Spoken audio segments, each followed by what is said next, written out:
రాష్ట్రంలో అధికారంలోకి వచ్చిన కాంగ్రెస్ పార్టీ రైతులను నట్టేటా ముంచిందని, రైతులకు చెప్పిన ఏ ఒక్క హామీని నిలబెట్టుకోలేదని మాజీ మంత్రి ఎమ్మెల్యే హరీష్ రావు మండిపడ్డారు. 100 రోజుల్లో అమలు చేస్తామన్న హామీలన్నీ ఏమయ్యాయని సీఎంను ప్రశ్నించారు. కాంగ్రెస్ నాయకులు గ్రామాల్లోకి వస్తే హామీల అమలు ఏమైందని నిలదీయాలని తెలిపారు. కౌలు రైతులకు కూడా రైతులతో పాటు రైతు బంధు ఇస్తామని చెప్పి రేవంత్ రెడ్డి ఆ విషయం అడిగితే దాటవేస్తున్నారన్నారు. సిద్దిపేట క్యాంప్ కార్యాలయంలో ఏర్పాటు చేసిన మీడియా సమావేశంలో హరీష్ రావు మాట్లాడారు. అబద్ధపు హామీలతో రైతులను, కౌలు రైతులను రేవంత్ మోసం చేసినందుకు రేవంత్ రెడ్డి పాలాభిషేకాలు చేయించుకుంటున్నాడని విమర్శించారు. 1 కోటి మందికి పైగా ఉపాధి హామీ పనికి వెళ్తుంటే 10 లక్షల మంది వ్యవసాయ కూలీలకు మాత్రమే పథకం అమలు చేస్తామనడం సరికాదన్నారు. ఎకరం లోపు ఉన్న వారందరికీ రైతు కూలీలకు ఇచ్చే సహాయం ఇవ్వాలని డిమాండ్ చేశారు.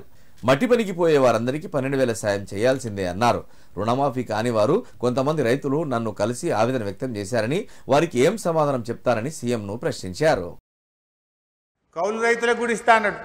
రాష్ట్రంలో 22 లక్షల మంది కౌలు రైతులు ఉన్నారు.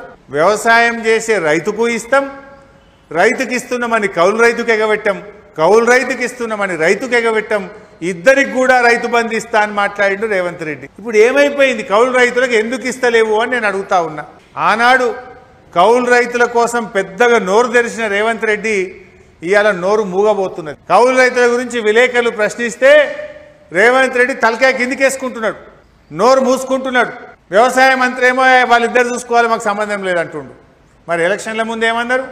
గొంతు పెద్దగా తెరుచుకొని నోరు పెంచుకొని కౌలు రైతుకు కూడా ఇవ్వాలి. బీఆర్ఎస్ పార్టీ కౌలు రైతులను మోసం చేసింది అన్నాడు. 22 లక్షల మంది కౌలు రైతులకు కూడా ఇచ్చి తీరాలి, మేము వస్తే ఇస్తాము అన్నాడు. మరి నువ్వు వచ్చి ఏడాది దాటింది కదా, మర్చిపోయినావా కౌలు రైతుల్ని? కౌలు రైతులు ఎందుకు నీకు గుర్తొస్తలేరు నేను అడుగుతా ఉన్నా. అంటే రైతును మోసం చేసినావు, కౌలు రైతును మోసం చేసినావు. 3 పంటలకు ఇస్తా అన్నావు, 1 పంటకు కూడా చక్కగా ఇయ్యని పరిస్థితి వచ్చింది. 15,000 ఇస్తా అన్నావు, 9,000 ఎగబెట్టినావు, 6,000 ఇస్తున్నావు. ఇదేనా రైతు రాజ్యం? ఇందుకోసమే నీకు సంబరాలు నిర్వహించాలనా? ఇందుకోసమే రేవంత్ రెడ్డికి పాలాభిషేకాలు చేయాలనా? 9,000 ఎగబెట్టినందుకు, వానకాలం రైతు బంధు ఇయ్యనందుకు, కౌలు రైతుల్ని మోసం చేసినందుకు, 3 పంటలకని 1 పంటకు ఇయ్యనందుకు రేవంత్ రెడ్డికి క్షీరాభిషేకాలు చేయాలనా అని నేను అడుగుతా ఉన్నా.